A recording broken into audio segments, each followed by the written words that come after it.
তুই কিসের জন্য যাচ্ছিস সেটা তো বল। আরে ভাই, আমার বউ 20,000 টাকা শাড়ি কিনে এনেছে আর তোর বউকেই দেখাতে গিয়েছে।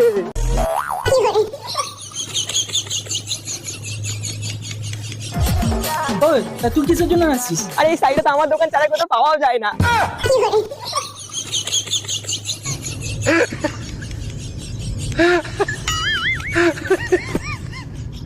আর তুই কিসের জন্য নাচছিস?